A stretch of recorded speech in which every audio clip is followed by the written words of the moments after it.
Hey, what's going on? I'm Matt O'Leary back with another video, and today I'll be talking about Denzel Mims supposedly getting some trade interest from around the league and what the Jets are going to do about it. Before I get started, just want to mention you can follow me on social media at Matt O'Leary NY, and if you haven't already, please make sure to check out the Just Jets podcast. Winning season has started off hot, but my bookie's continuing to crank up the heat with a $50,000 Survivor contest.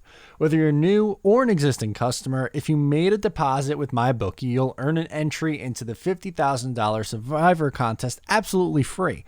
To play, all you have to do is pick one winner a week to keep your streak alive and have a shot at the grand prize.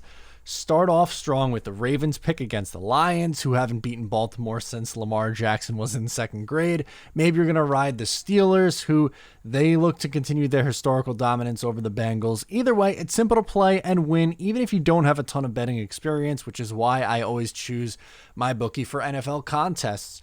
Head to mybookie.ag now and get in on the competition and use my promo code JETS10 to receive double your first deposit and get instant access to the $50,000 Survivor pool. Once again, JETS10 at mybookie.ag. Bet anything, anytime, anywhere with MyBookie. All right, let's get into it. According to the NFL Network, the Jets have received multiple, not one, but multiple trade interest for Denzel Mims. This has been a storyline all year long. It was bizarre. So in training camp, actually, let's go back even further. Before the season, everyone assumed that the Jets were going to have Corey Davis and Denzel Mims on the outside, with Jamison Crowder and Elijah Moore splitting time as the slot. That quickly changed as Keelan Cole was starting on the outside pretty much from day one.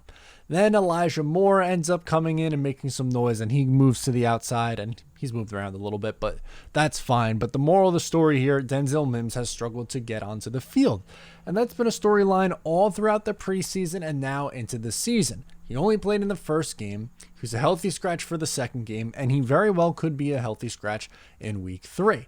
So, naturally, teams from around the league wanted to check in with Joe Douglas and the New York Jets to see if he is available, and it seems like Denzel Mims is not available. The Jets are not willing to budge, and they want to keep Denzel Mims, which I'm happy and excited about because I think he was productive in his one game, in his one target this year. He has one catch for 40 yards. Last year in 9 games, 357 yards.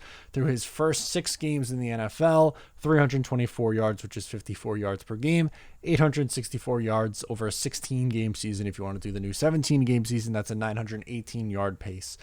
Pretty much Darnold did not throw the ball the last 3 weeks of the year, and the season was already over at that point, so it doesn't really matter. The point being, Denzel Mims is a talented player. He was taken in the second round for a reason.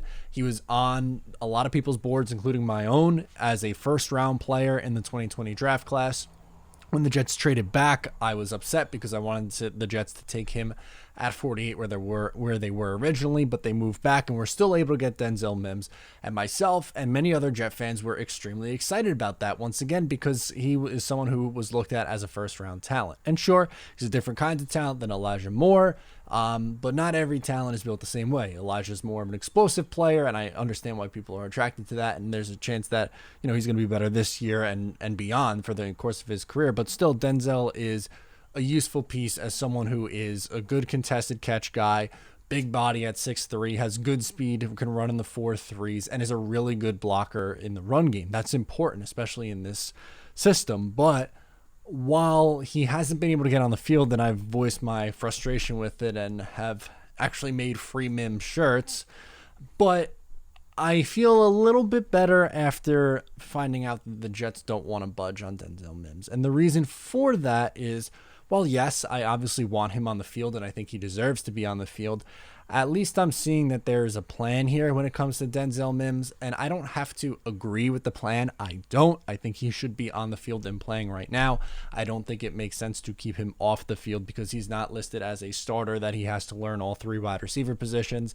I think that's ridiculous. I think you should do or have your players, especially your young players, play this year and continue to develop because this is going to be a building block year. So I would personally want to see this 23-year-old receiver, 22-year-old receiver, whatever, on the field and playing through the entirety of the season. Take his lumps, make his mistakes, all that stuff. Do it on the field in a learning year and not next year when you're hoping to be competitive. And while I disagree with the logic, I'm happy that the Jets don't want to give up on Denzel Mims, because this is a player who I still think can be a productive player in this league.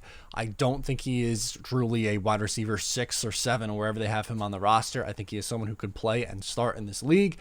And I think the Jets think that too, because if not, then if they're potentially getting draft capital in a year where they're not really looking to be competitive for a player that they're not going to use on a non-competitive roster, like, you would think, okay, take the draft capital. But I'm glad that Joe Douglas is sticking to his guns and Mims is going to be around. And I'm hoping that as the year goes on, Denzel begins to play a little bit more. So there you go. Just a quick update on the Denzel Mims story.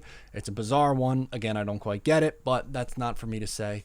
Joe Douglas is doing what he's doing, and I'm just glad that he's not going to be traded. So that's it for me. Let me know what you think in the comments below or on social media. Thanks for tuning in. I'm Matt O'Leary. I'll talk to you next time.